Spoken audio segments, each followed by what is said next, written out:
Bismillahirrahmanirrahim. Bismillahirrahmanirrahim. Assalamualaikum warahmatullahi wabarakatuh. Waalaikumsalam. Baik, sahabat podcast Suara Ninjani, kembali kita jumpa pada kesempatan ini. Dan pada kesempatan ini kita akan membahas satu yang cukup menarik yang terjadi di mana di pemerintahan Kabupaten Lombok Timur di bawah kepemimpinan Haji Hairul Warisin dan Haji Edwin Hariwijaya sebagai Bupati dan Wakil Bupati Lombok Timur telah melangsungkan mutasi pejabat, dan di situ terjadi mutasi yang cukup besar sekali, di mana ada yang dipromosikan, ada yang bahkan dinonjolkan di beberapa posisi. Dan sahabat podcast Suara Ninjani, pada malam hari ini kita akan mencoba berdiskusi, menelaah, atau kita akan meminta komentar dari seorang pengamat politik di NTB. Dan pada kesempatan ini setelah hadir di studio Suara Ninjani, selamat malam, assalamualaikum warahmatullahi wabarakatuh, Pak Saleh. Waalaikumsalam warahmatullahi wabarakatuh. Baik, suasananya mudah-mudahan tidak sepanas yang di luar ya. Baik, saudara podcast Suara Ninjani, pada kesempatan ini dan Pak Saleh tentunya Pak Saleh juga membaca, melihat di beberapa grup WA ya tentang bagaimana Lombok Timur atau pemerintahan Iron Edwin ini saat ini tengah memulai menyusun komposisi personalnya untuk mencapai apa yang diinginkan mungkin dalam program 5 tahun ke depan. Nah, pertama sekali dulu nih Pak Saleh, bagaimana melihat Haji Iron dan Edwin ini dalam menyusun formasi ini? Secara umum dulu kita melihat bagaimana pandangan Pak Saleh melihat. Baik, terima kasih podcast Suara Ninjani yang saya hormati. Jadi begini, pertanyaan sederhananya, kenapa baru sekarang? Kenapa kemarin-kemarin? Kenapa? Ini kan ketentuan di Undang-Undang 10 2016 ya, bahwa ketentuannya adalah kepala daerah itu tidak boleh melakukan mutasi sebelum ya pelantikan 6 bulan, dan setelah pelantikan 6 bulan. Itu sebenarnya dalam rangka menstabilkan birokrasi di tingkat daerah sehingga tidak terjadi gonjang-ganjing yang itu bisa berdampak kepada disharmonisasi, lalu kemudian dia akan berdampak kepada keberlanjutan dari pemerintahan yang sedang terjadi. Nah, barulah kemudian kalau kita lihat di Indonesia ini kan serentak kemarin Februari ya, itu dilakukan pelantikan ya, sehingga 6 bulan itu kisarannya ya sekitar bulan Oktobernya, sekitar bulan Oktober ya. Nah itu sehingga pelaksanaan mutasi hari ini memang menunggu itu sebenarnya. Menunggu batas itu. Padahal walaupun keinginannya sudah lama ya. Saya pikir itu sudah lama karena isu-isu itu kan sudah cukup lama santer ya. Itu yang saya lihat bahwa hari ini sebenarnya ini sebuah bagian dari perjalanan 6 bulan itu untuk melakukan menginventarisasi. Maaf ya, mungkin siapa yang mendukung dan tidak mendukung dalam konsep ya. Lalu kemudian orang-orang yang kemudian secara waktu berjalan itu bisa saja mungkin berubah skemanya ya. Arahnya juga bisa berubah, karena bisa jadi karena pendekatan birokrasi yang dilakukan oleh para pejabat ini mungkin dengan berbagai macam berbagai macam style mereka. Termasuk mungkin tim-tim itu masih juga kan? Iya, saya pikir punya itu peluang. Tetap saja itu ada ya. Tetap itu ada, walaupun memang secara administrasi negara itu tidak ada porsinya. Ada porsi sebenarnya karena nggak ada ini kewenangan, nggak ada ini. Cuman secara politik praktis di luar itu tetap saja tekanan itu ada. Dan kita tahu kesibukan tim sukses itu kan bukan hanya ketika pemilu. Setelah pemilu pun begitu dia menang, dia akan sangat sibuk melihat WA gitu, menerima telepon dari para pejabat. Gitu ya. Yang atau juga orang-orang mengenai keperjakan. Kira-kira begitu. Sampai dia mungkin pusing juga itu ya. Saking banyaknya yang order gitu ya. Iya, banyak yang order tadi. Itu situasinya saya kira. Kenapa kemudian hari ini kok kelihatannya itu kayak tsunami gitu ya. Tsunami ya. Ya 170 eselon 3, 4 gitu, lalu kemudian ada non job dan segala macam. Saya kira itu kalau non job dipastikan dia tidak akan dipakai lagi. Kira-kira gitu ya. Oke, baik.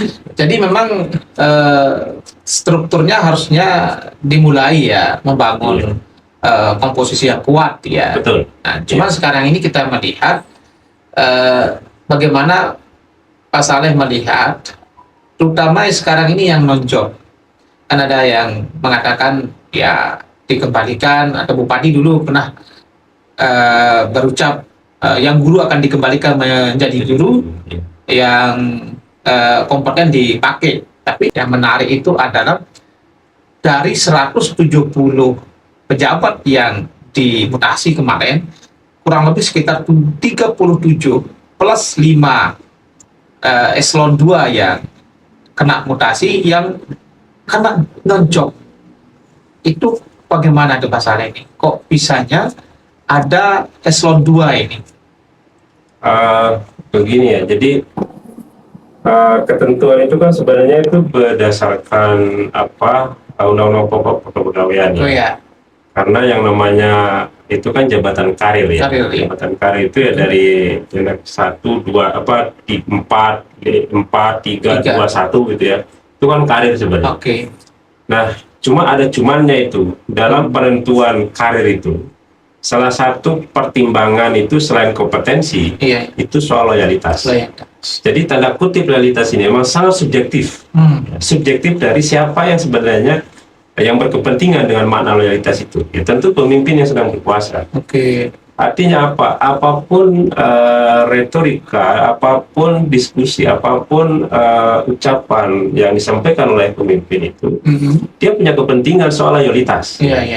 Makanya tadi ada misalnya ada tim sukses yang tidak masuk gitu ya, itu bisa jadi soal loyalitas gitu ya. Dia selama 6 bulan melihat kok tidak loyal kira-kira gitu. Ya sehingga itu ada perubahan skema ya. Walaupun tim sukses juga bisa aja tidak masuk gitu. Karena ada makna loyalitas itu sangat subjektif. Nah, siapa yang punya loyalitas itu, yang memiliki makna subjektif itu, ya pemimpin yang sedang berkuasa. Karena memang begini, dalam konteks pemerintahan maupun dalam konteks politik praktis ya, dalam rangka mempertahankan dan menjaga kekuasaan itu, salah satu yang harus dilakukan oleh pemimpin itu adalah mengubah aturan, mengganti orang yang dianggap loyal gitu ya, dan tidak loyal dibuang tanda kutip ya. Itu dalam rangka dia menjalankan visi misinya. Ya. Dalam rangka kemudian dia mengapprove ya bagaimana kemudian visi misi mereka itu bisa direalisasikan. Nah, kalau kemudian itu tidak dilakukan, ini bisa berdampak panjang buat dia. Ya. Maka secara praktis memang itu hal yang harus dilakukan. Kalau kemudian melihat situasinya itu tidak kondusif dalam rangka dia membangun dalam rangka dia mendukung pemerintahannya itu berjalan dengan baik gitu. Itu termasuk yang tanda kutip menonjobkan eselon. Nah ini makanya tadi kalau bicara non-job sebenarnya itu kalau di karir itu sebenarnya kan itu kurang elok ya. Namanya non-job itu mestinya kalau dia eselon 2 ya 2B misalnya ya minimal dia ada sama dengan B gitu ya, 2B atau dia 2A kira-kira gitu. Tetapi kalau istilah non job itu kan berarti dia nggak ada jabatan. Ya artinya bahwa ini orang memang dia tidak dianggap tanda kutip ya sangat tidak loyal gitu ya, sehingga bukan kemudian dianggap tidak kompeten. Iya, itu kompeten itu saya pikir itu nomor sekian ya. Oh gitu. Iya, jadi sekarang ini yang dibutuhkan ya saya pikir loyalitas itu pertama. Memang kalau saya lihat memang kan alasannya mereka ini kan sudah melakukan proses kompetensi segala macam ya, ada tes segala macam ya. Tapi lagi-lagi tes itu kan formil ya. Iya ya. Lalu yang diminta itu kan nanti dikasih tiga orang ya. Ya 3 orang ini kan sudah ketahuan nih sebenarnya. Iya. Siapa Posisinya yang mana? posisinya seperti apa kan sudah ketahuan. Baik. Jadi, Artinya begini Pak Ale. Dalam konteks kita bahas terutama pertama yang 5 kepala OPD yang dinonjolkan ini, kalau tidak salah diantaranya ada Kadis Dikbud itu dikembalikan ke jadi guru, juga ada Pak Asisten 2 juga dikembalikan ke guru, sekdisnya juga deh. ya. Yang ketiga ada juga Kadis KB dikembalikan ke perawat, ada juga Kadis LH dikembalikan ke guru, ada juga Asisten 3 itu dikembalikan ke dokternya. Atau ya ini bagaimana ini psikologis pejabat ini? Ya, Dari kadis langsung menjadi seorang anak buah. Gitu ya. Dari psikologisnya Pak Saleh dulu, bagaimana melihatnya ini? Apakah ini ekosistem pemerintahan yang baik diwariskan atau memang ya inilah pemerintahan gitu? Ya mungkin ngelihatnya gini, kan ada, kalau di pemerintahan di birokrasi itu ada 2 ya, ada namanya jabatan fungsional, ada jabatan struktural. Ya. Ini rata-rata sebelum struktural kan masih fungsional. Fungsional, iya. Jadi orang struktural nggak mungkin tiba-tiba struktural, itu nggak mungkin. Ya mesti fungsional dulu baru distrukturalkan. Gitu. Iya, iya. Nah kan itu pilihan sebenarnya. Pilihan. Jadi kalau difungsionalkan kembali itu sebenarnya ya apa ya? Harusnya tidak masalah. Tidak masalah ya, tidak masalah karena memang sudah menjadi anunya dia itu ya, sudah menjadi tupoksinya karena memang awalnya seperti itu. Masa konsekuensi sendiri sebenarnya bagi pejabat itu gitu ya. Kenapa dulu memilih struktural gitu kan? Ya, mestinya ya memang situasinya begitu. Ya jadi kalau memang struktural ya nggak, namanya struktural kan nggak selamanya. Nggak selamanya. Yang selamanya itu yang fungsional. Sama logikanya begini, kami di perguruan tinggi itu, kami yang asli jadi dosen fungsional. Fungsional, tapi kalau struktural jadi dekan, prodi itu jabatan itu struktural dan itu kapan-kapan bisa punya masa, kapan-kapan bisa tergantung kepentingan pimpinan kebutuhan organisasi. Betul. Berarti dalam konteks ini tidak ada masalah seharusnya nggak ada masalah. Cuman ya karena ini soal psikologi saja saya pikir ya. Seolah-olah orang menjabat kok tiba-tiba dinonjolkan gitu ya. Tidak ada angin, tidak ada hujan, kira-kira kan gitu. Harusnya punya peringatan ya, SP1, SP2, kalau memang SP3. ada itu mesti dilakukan gitu kan. Tapi mungkin dalam konteks ini ada pertimbangan lain. Ya, mungkin saja pertimbangan pimpinan itu tidak perlu seperti itu gitu, karena mungkin kebutuhan cepat mendesak begitu ya, lalu kemudian itu dilakukan. Tapi kan kita melihat ini Pak Saleh, kalau yang 5 eselon 2 ini yang dianggap mendesak tanda kutip, tapi mereka semua di PLTK loh. Ya intinya begini, ya artinya kan PLT itu sebenarnya masa transisi untuk mengganti, jadi tidak mungkin akan kembali lagi, itu sudah pasti nggak akan kembali sudah. Ya kenapa tidak disiapkan dulu barang ini baru mungkin congkel lah atau digeser ini. Ya kenapa di PLT-kan dulu gitu ya. Padahal pejabat sudah ada di situ. Nah, bagaimana melihat ini? Apakah ini memang benar-benar kebutuhan atau memang ini kebutuhan politik? Mungkin saja pertimbangannya lain ya. Ya kita tahu juga mungkin di setiap dinas itu kan punya dinamika masing-masing. Dinamika dalam menjalankan pemerintahannya. Dan kita tahu bahwa eselon 2 di Lombok Timur kan banyak, karena sekitar 48 eselon ya. Yang itu dinas dan dinas badan kantor itu kan eselonnya eselon 2. Nah, artinya bahwa kenapa kok hanya beberapa itu ya, mesti ada dinamika, ada dinamika internal yang bisa saja itu menjadi pertimbangan bagi seorang pimpinan itu untuk melakukan itu. Ya, cuman hal yang tidak lumrah itu kan kenapa mesti di PLT kan itu, seolah-olah memang ya dibuang kira-kira gitu tanda kutipnya. diganti begitu saja itu. Ya seolah-olah ini kan dia tidak mampu menyelesaikan tugasnya sampai akhir, kira-kira gitu logikanya. Iya, harusnya Ya kan? ini orang bermasalah gitu. Kira-kira begitu ya. Tapi Pasti ada sesuatu dinamikanya di situ. oke, tapi kan harusnya ada penilaian yang fair lah. Kalau memang ini kan karena ini pejabat publik, dia juga bekerja untuk masyarakat dan negara, digaji, harusnya kan juga kalau memang dia tidak kompeten, harusnya ada peringatan atau ada warning. Nah, dianggap bagi beberapa yang tanda kutip dibuang ini ya tidak ada masalah selama ini. Karena begini, sederhananya juga dia masuk itu juga dulu juga situasinya sama persis seperti ini. Jadi ketika itu terjadi, itu kan juga bagian dari tanda kutip ya. Masalah itu resiko. Iya, resiko dari jabatan yang diterima. Iya. Ya, jadi itu logikanya gini, kalau kemudian itu menjadi masalah, dia bisa saja dia ke PT UN atau Komisi ASN ya, dia bisa keberatan. Iya. Kenapa saya dipecat itu ya? Itu bisa keberatan kalau memang dia merasa ini. Ada jalan ya? Ada jalan untuk mereka melakukan itu. Manakala mereka merasa dirugikan ya. Tidak ada apa-apa kok saya kok diganti kira-kira gitu. Karena di situ kan tidak ada istilah masa berlaku. Jadi nggak ada. Nggak ada. Nah, artinya bahwa dalam proses pergantian atau mutasi ini kan kita tidak bisa menjas. Oh, ini kejam, ini karena tidak mendukung. Bisa enggak? Oh, itu bukan tim saya dalam konteks politik praktis sekarang ini, Pak Saleh. Ya, ada indikasinya di situ. Ada indikasi. Menariknya begini sebenarnya, sebelum kita masuk ke situ. Waktu 6 bulan itu kan waktu yang sangat dinamik. Iya. Itu sangat dinamik yang kemudian ini juga bisa menjadi baik bagi birokrasi sebenarnya ya. Untuk kemudian dia bisa menimbang, dia bisa melihat mana orang yang kompeten dan tidak kompeten, mana orang yang loyal dan tidak loyal gitu ya. Itu kan sangat dinamis untuk bisa menilai di situ. Baru kemudian kita bicara soal yang tadi itu gitu ya. Soal berkaitan dengan politik praktis tadi. Nah, saat ini kalau pertimbangannya itu adalah dalam rangka memperbaiki birokrasi, dalam rangka memperbaiki kinerja, ya, oke, saya pikir itu sah-sah saja ya.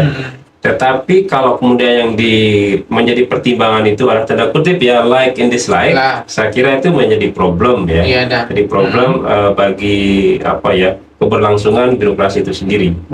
Ya, artinya tidak sesuai dengan yang semestinya itu kan. Psikologinya akan berbeda.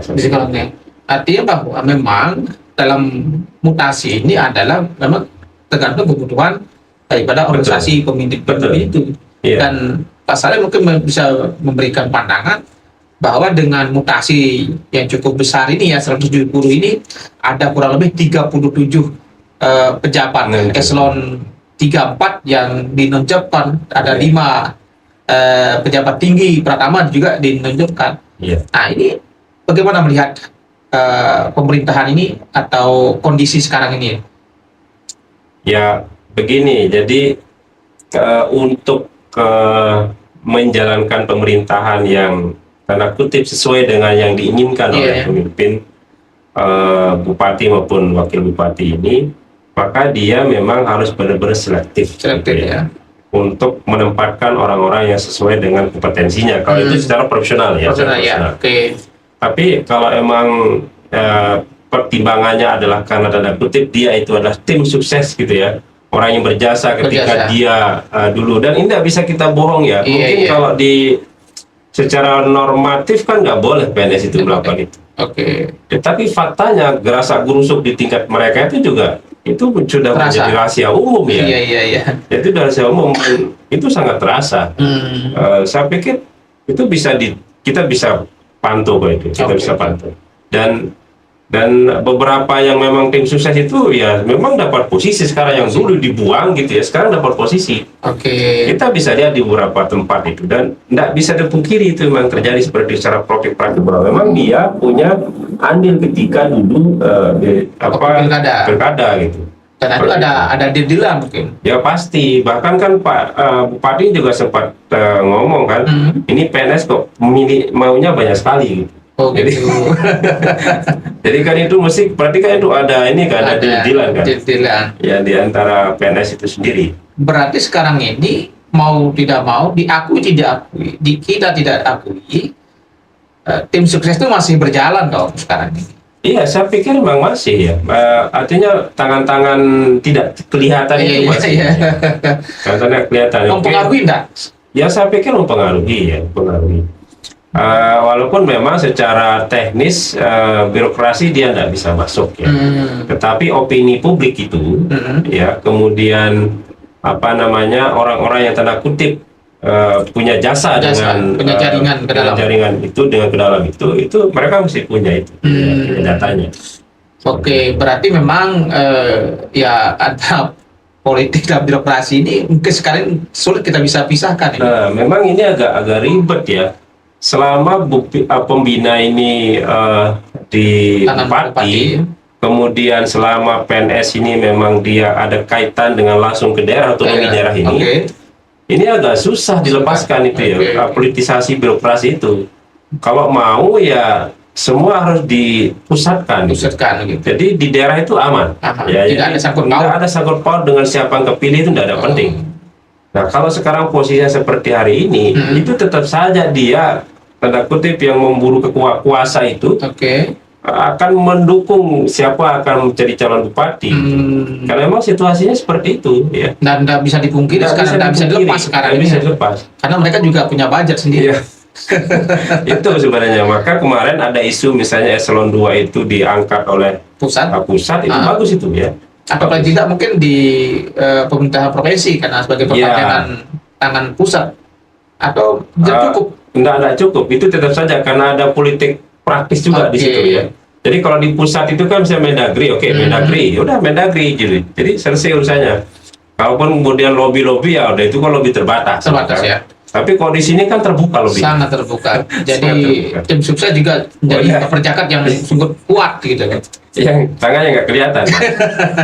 Jadi memang kita melihat ini mutasi yang bukan pertama sebenarnya, udah 3 kali kalau tidak salah. Tapi yang sebesar ini sekarang ini dan banyak berguguran ini. Yang kita khawatirkan mungkin sekarang bagaimana kinerjanya lagi ini. Nafsu atau kirah kerjanya ini berpengaruh nggak ini? Ya, saya kira begini. Satu, secara secara profesionalisme, kalau tujuannya itu untuk meningkatkan dalam rangka profesionalisme dan kompetensi, saya pikir itu clear ya. Nah, yang kedua, kita lihat misalnya jabatan-jabatan struktural tadi itu memang dia dikembalikan ke jabatan fungsionalnya awal gitu ya. Artinya sebenarnya secara birokrasi itu tidak ada soal, karena dia akan mengubah ekosistemnya ya. Posisi saja ya. Posisi saja. Jadi yang struktural menjadi fungsional. Dan memang diarahkan ya sesuai dengan kapasitas awalnya seperti itu.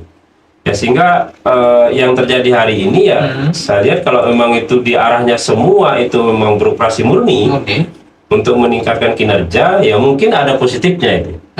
Ya, tetapi kalau pertimbangan-pertimbangan yang praktis tadi, yang tidak mungkin kita tutupi, itu lebih dominan. Ya, maka sebenarnya itu juga ada problem, ada kecelakaan akan terjadi. Maka yang saya lihat yang dilakukan oleh Iron sekarang ini kan juga by step selanjutnya adalah dia membuat tim advokasi ini, advokasi struktur ini pejabat yang sedang kemarin dilantik untuk dipantau, tim pengawasan, tim pengawasan.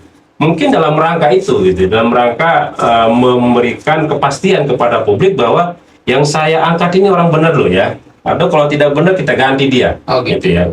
Itu ada jaminan yang diberikan. Nah, ada yang jaminan. Nah, itu kalau itu clear jalan, saya pikir mungkin itu bisa publik bilang, iya, coba kita tunggu gitu ya. Apakah betul seperti itu? Ya. Baik.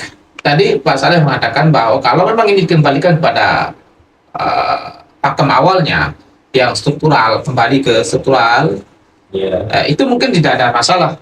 Tapi bagaimana sekarang ini? Umpama banyak sekali kita melihat juga yang struktural ada di ke fungsional. yang struktural. Ini kan berarti kan sama juga mengatakan ini ada pada siklus saja ini. Oh, yang fungsional ke struktural. Iya. Ya, oh iya. Jadi, nah lagi-lagi itu kan ada inkonsistensi kalau Ya, itu. ada inkonsistensi yang semula memang dia akan memberdayakan birokrat murni begitu, tidak menggunakan fungsional, itu menjadi tanya-tanya kok kenapa begitu gitu ya. Berarti ini kan ada sesuatu yang tidak konsisten dilakukan oleh pemerintah ini. Berarti kan sama saja mengembalikan proses awal. Mestinya itu ya harus kalau memang itu birokrasi murni, ya yang fungsional sudah jadi dokter, yang jadi guru ya jadi guru gitu ya. Ya kan selesai urusannya sebenarnya. Berarti gitu sekarang ini kita tantang, berani enggak Haji Iron itu seperti itu? Betul, itu sebuah tantangan saya kira, challenge-nya. Jadi kalau mau dia mengembalikan pada fungsi yang sesuai dengan tupoksinya, bagus itu. Yang fungsional ya silakan fungsional, yang struktural yang lanjut sesuai kain gitu. Dia juga fungsional itu juga saya kira dia juga punya jaminan yang kuat dalam konteks misalnya kesejahteraannya gitu ya, itu kan tetap diperhatikan. Nah kalau strukturalnya kan kelebihannya dia bisa merintah. Ya. Karena dia bisa merintah, dia punya bawahan, dia bisa merintah, dia bisa buat kebijakan, fasilitas. Hanya itu saya kira. Kalau di fungsional itu kan sebenarnya dia juga, kalau dia punya tukin, kalau dia punya itu kan juga urusan juga dia. Urus punya sertifikasi. Punya sertifikasi itu kan sebenarnya lebih. Ya lebih dia punya. Jadi ya ini soal gengsi aja saya lihat di birokrasi. Baik, tapi kita berharap sebenarnya Pak Saleh sekarang kalau memang ini mau berbenah, mungkin birokrasi Lombok Timur ini sekarang ini di pemerintahan Haji Iron ini harusnya dia harus berani dong untuk melakukan reformasi birokrasi, mengatakan bahwa ya fungsional yang sudah yang kita pakai ini betul-betul orang birokrat. Ya, betul. Nah ini mungkin perlu kita penegasan dari Pak sendiri itu. Supaya memang tidak ada penilaian lain dari publik, Anda ini tidak konsisten. Jadi sehingga kita berharap bahwa jika itu memang tujuannya untuk memfungsikan sesuai dengan tupoksi, itu saya kira bagus itu untuk profesionalisme dalam bekerja, itu bagus.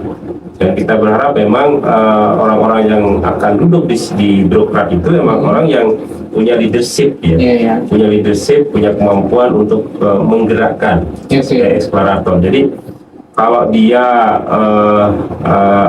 lebih parah dari fungsional ya itu juga kan sama logikanya, mohon maaf, antara sipil sama militer.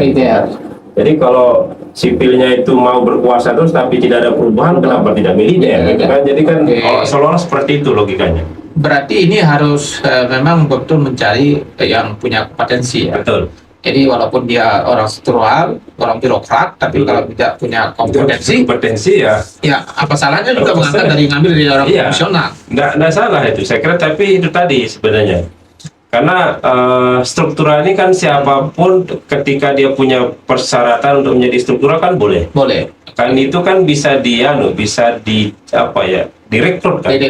Bisa mendaftar kan. Ikut tes kan. Iya, jadi itu sangat terbuka karena memang lagi-lagi itu jabatan struktural itu tidak selamanya. Dan boleh saja mungkin boleh di ini. Bahkan kalau kita menggunakan undang-undang ASN ya, bahkan P3K pun boleh menjadi struktural. Boleh, makanya itu juga menjadi kenapa sampai hari ini undang-undang ASN itu tidak maksimal dilakukan, karena dianggap bahwa P3K ini bisa mengganti ini gitu ya, menggoyang posisi PNS tetap ini. Karena dia boleh dalam aturannya seperti itu. Dimungkinkan itu. Oke, baik. Jadi kita berharap mungkin terakhir Pak Saleh, apa yang saran Bapak terkait dengan ke depan ini pasti akan lagi mutasi ini karena eselon 2 belum diganggu ini secara keseluruhan. Masih banyak yang ini apalagi sekarang sudah 5 orang sudah non-job dan tentunya posisi nggak ada yang ngisi. Nggak akan kembali, kira-kira gitu lah. Apa sarannya untuk birokrat kita yang sehat? Saya kira gini, kan ada mekanisme yang sudah ditentukan oleh undang-undang. Eselon 2 itu dia dilelang. Dilelang. Nah, eselon 3 ke bawah itu mau dilelang, ada pilihannya boleh dilelang atau memang dia sesuai dengan kapabilitasnya diberikan atau ditunduk. Oke. Nah, maka dengan demikian kita berharap Untuk eselon 2 ini memang benar-benar itu menunjukkan kredibilitasnya, kompetensinya, bukan karena kedekatan, bukan karena itu ya, tetapi lebih kepada memang ini dibutuhkan. Dia punya kompetensi. Punya kompetensi, dan kita berharap, kenapa ini penting bagi publik ya? Karena kebijakan-kebijakan bupati ini tidak akan bisa berjalan dengan baik manakala pejabat-pejabat yang diangkat itu tidak kompatibel, tidak punya kompetensi ya, itu. Dan kita bagaimanapun juga kita membayar mereka kan dengan pajak kita. Ya, maka itulah kepentingan kita sebagai publik sebenarnya. Kita ingin bahwa orang-orang yang berkuasa, orang yang ditempatkan di birokrasi itu memang orang-orang yang punya visi melayani masyarakat, punya kompetensi. Ya, kompetensi untuk melayani kepentingan masyarakat. Nah, jangan sampai kemudian nanti malah dia yang dilayani oleh masyarakat. Itu kita tidak, sudah nggak zamannya sekarang. Jadi mereka ada di situ untuk melayani masyarakat. Berarti pemerintah sekarang diharapkan sekarang untuk memilih. Iya, untuk memilih orang-orang yang memang punya kompetensi untuk itu. Ya, bukan karena kepentingan sesaat itu ya, bukan politik praktis tadi. Karena saya bisa pastikan kalau itu menjadi pertimbangan itu tidak akan langgeng, dia tidak akan memiliki hasil yang baik. Ya, karena orang dia hanya berpikir ABS, asal Bapak senang. Nah, yang penting saya itu kerja di depan Bapak itu senang. Gitu ya. Selesai urusan yang bermanfaat untuk masyarakat itu urusan lain itu. Itu kan itu problemnya sebenarnya dalam konteks tadi. Nah, kita ingin benar-benar, dan saya pikir di Lombok Timur banyak yang punya kompetensi, punya kemampuan untuk itu. Maka saran kita bahwa sudahlah, tidak usah terlalu mempertimbangkan soal politik praktis tadi itu. Pertimbangkanlah bahwa kepentingan rakyat lebih utama daripada mereka. Baik. Saya kira itu. Baik. Terima kasih Pak Saleh atas waktunya pada kesempatan saat ini. Tentunya apa yang kita bicarakan, diskusikan ini adalah untuk kebaikan birokrasi, pemanfaatannya juga untuk masyarakat, kan, layanan yang maksimal yang kita harapkan. Tentunya kita akan tunggu lagi untuk mutasi berikutnya, apakah betul-betul sesuai dengan kompetensinya atau sesuai dengan keinginan orang-orang. itu kita akan menunggu sahabat podcast Suara Njani untuk mutasi kedepannya, mudah-mudahan tentunya lebih baik dan untuk kemajuan daerah. Terima kasih Pak Saleh atas waktunya, dan terima kasih atas kebersamaannya semua teman-teman podcast Suara Njani, atas perhatiannya. Terima kasih, mohon maaf atas segala kekurangan. Assalamualaikum warahmatullahi wabarakatuh.